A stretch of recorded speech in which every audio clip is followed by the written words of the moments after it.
মিজানুর রহমান আজারী মাহফিল ঘিরে যশোরে 15 লাখেরও অধিক মানুষ উপস্থিত। চলাচলের যানবাহনের ব্যবস্থা করেছি।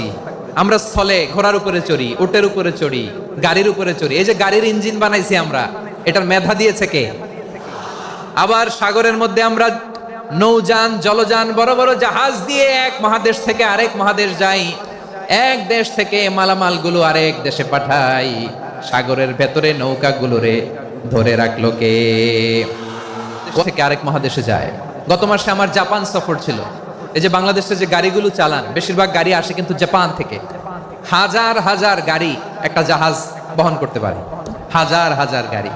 এটার সাগরের মধ্যে ভাসাইলো কে? সবাই বলুন, ভাসালো কে? হাজার হাজার গাড়ি নিয়ে জাপানিজ গাড়িগুলো আমাদের চট্টগ্রামের এয়ারপোর্টের বন্দরে ভিড়ে। যুক্তরাষ্ট্রে আমি দেখেছি বিশাল বিশাল জাহাজ। আপনারা টাইটানিক জাহাজের নাম শুনেছেন? টাইটানিকেরও 8 গুণ 10 গুণ বড়। সুবহানাল্লাহ কইবেন না? টাইটানিক জাহাজের 8 গুণ 10 গুণ বড় একটা জাহাজ আছে, আইকন অফ দ্য সি। আমি দেখে এসেছি। রয়্যাল ক্যারিবিয়ান দেখে এসেছি। সাগরের শহর, the entire city is floating on the water. পুরো একটা শহর মনে হয় পানির উপর দিয়ে ভেসে যাচ্ছে। পড়েন সুবহানাল্লাহ।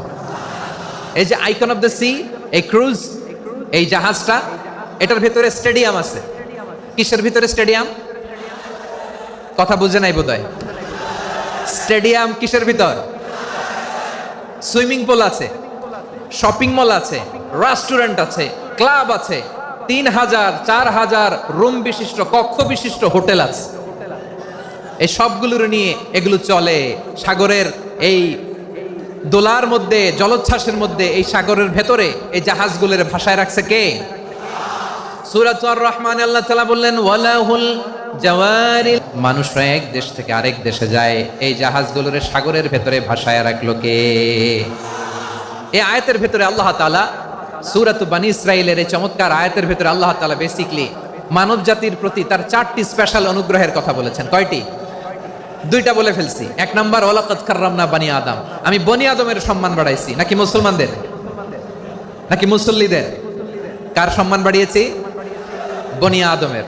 তাহলে human dignity, the first part of the verse talks about the human dignity. 2 number অংশ আল্লাহ তাআলা বললেন, ওয়া হামালনাহুম ফিল বাররি ওয়াল বাহর। স্থলে এবং সমুদ্রে আমি তাদের জন্য চলাচলের বাহন দিয়েছি। সুবহানাল্লাহ। তার মানে smooth movement on land and sea. জলে এবং স্থলে যাতে আমরা স্মুথলি মুভ করতে পারি, আল্লাহ তাআলা দিয়েছেন। 3 নাম্বার আল্লাহ তাআলা বললেন, ওয়া রাযাকনাহুম মিনাত তাইয়্যিবাত। মানুষের জন্য তাফসীরুল কোরআনের মাহফিল ঘিরে যশোরে শুক্রবার 3 জানুয়ারি মানুষের ঢল নামে।